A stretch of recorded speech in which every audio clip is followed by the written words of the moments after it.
What are the problems with this tumor cell? First, the growth factor dependence of a tumor cell is different to that of the normal cells of the tissue from which it was derived.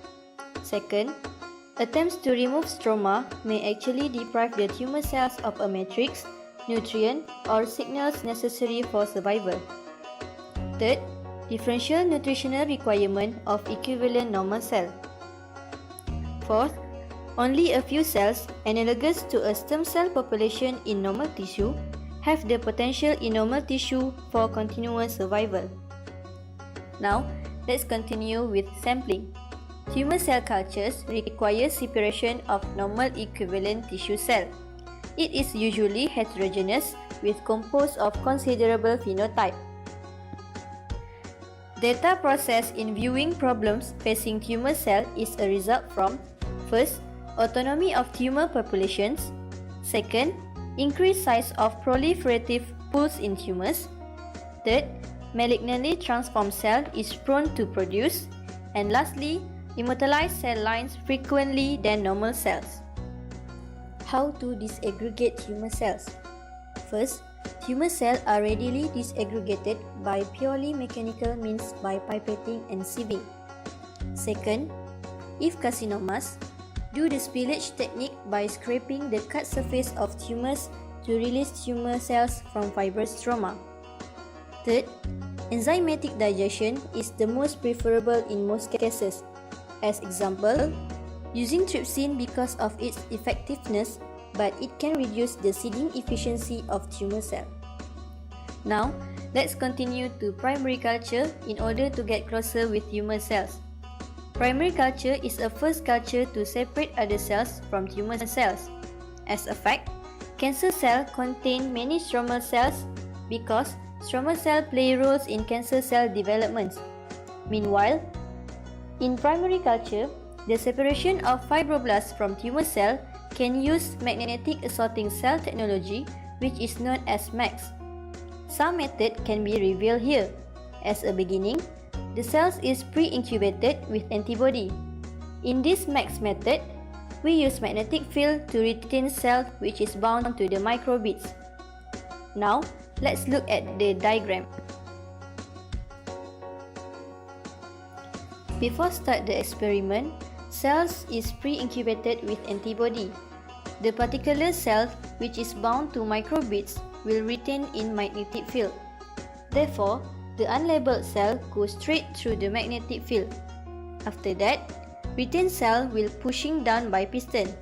At last, the dot of cell with imaging under flow cytometry to observe count of fibroblasts and tumor cells. Now, let's discuss on selective culture of tumor cell. As you know, we will select tumor from primary culture contain all these cells. So, to do this tumor culture, we only want tumor cell in our culture. There are three main approaches have been adopted to select tumor cells in primary culture, which are selective media, confluent feeder layers, and suspension cloning. Firstly, for selective tumor, we can use selective media such as use of additives like hormones, selective inhibitors of growth of unwanted cells, and selective killing of unwanted cells by monoclonal antibodies. The second method used is confluent feeder layers. Feeder layers have been used to promote the growth of small clusters of cells. Non-proliferating mouse 3T3 cells are commonly used as feeders. Feeder layer technique rely on the prevention of fibroblastic overgrowth by a preformed monolayer of other contact-inhibited cells. It is essential to confirm the species of origin by chromosomal analysis.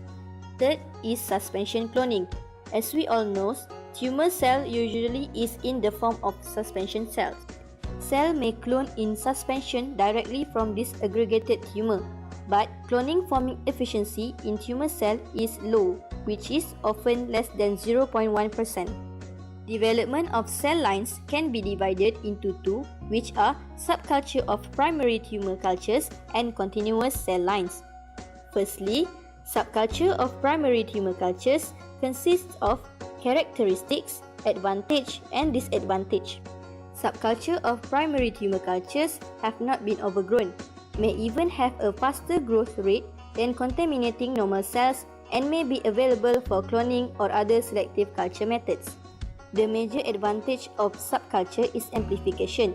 Expanded cultures can be cryopreserved and replicate cultures that can be prepared for characterization and assay of specific parameters.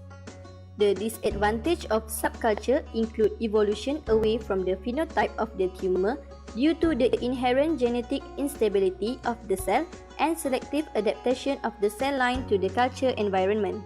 Secondly, the development of continuous cell lines may represent a specific subset or stem cell population of the tumor and further transformation stimulated by adaptation to culture. Continuous cell lines are certainly distinct from most early passage tumor cultures, but they may still contain significant elements of the genotype of the parental cell from which they were derived. How do we characterize tumor cell? The characterization is divided into two, which are heterogeneity of tumor cultures and histotypic culture. For heterogeneity of tumor cultures, the isolation of cells from tumors may give rise to several different cell line types. The major potential contaminants of tumor culture are fibroblasts, which grow readily in culture and may respond to tumor which derive mitogenic factors. For endothelial cells, it may respond to tumor which derive angiogenesis factors and proliferate readily. The normal cell component is phenotypically equivalent to tumor cells, so it is hard to differentiate between both cells to eliminate tumor cell. Tumor cells show genetic aberration in which can be identified by using fluorescence in situ hybridization, FISH, and PCR and continue to grow faster after reaching confluency. It also has the ability to grow on a performed monolayer of normal cells of same type, which is a good criteria for separation of cells. For histotypic culture, spheroid formation is a formation of organoids that float off and can be collected from the supernatant medium. As for filter well inserts, it will recreate the cell and matrix interactions of tissue from which cells were derived to study the invasiveness.